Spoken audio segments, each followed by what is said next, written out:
Immerse yourself in the profound insights offered by Father Chuck Belmonte as he delves into daily reflections on various gospel passages from the Bible. September 25th, Wednesday. Do I strive to live unity of life? Purity, Jesus says, is not linked to external rites, but is first and foremost connected to interior dispositions. To please God, therefore, it is no use washing one's hands several times if one then, within the heart, harbors evil feelings such as greed, envy, or pride, or evil intentions such as deceit, theft, betrayal, and slander. Jesus draws attention to ritualism disconnected to interior life. It can sometimes lead one to neglect or even justify in oneself and others choices and attitudes contrary to charity, which wound the soul and enclose the heart. One must not, for example, go out of Holy Mass and still in front of the church begin to gossip wickedly and mercilessly about everything and everyone, or to show oneself to be pious in prayer, but dishonest in work, and then treat others with coldness and detachment.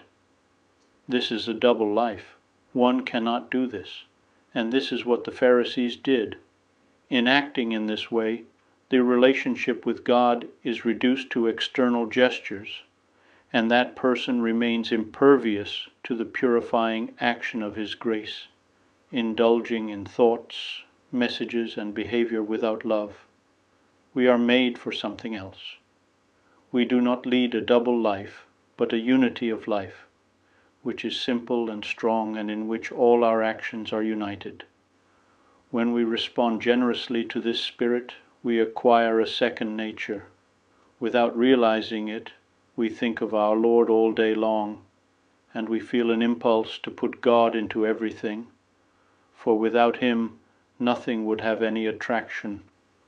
The time then comes when we can't tell where prayer ends and where work begins, for our work is also prayer, contemplation, a true life of mystical union with God without any oddities.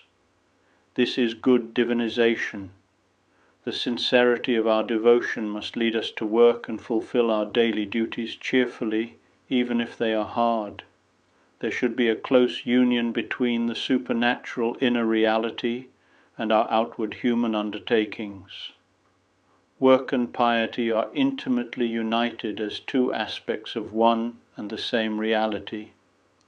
This is the only way for us to become saints.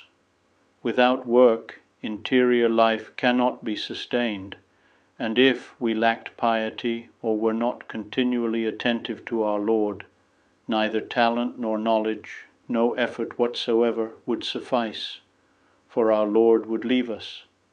Let us ask ourselves then, do I live my faith consistently, that is, what I do in church, do I try to do outside in the same spirit, by my sentiments, words, and deeds?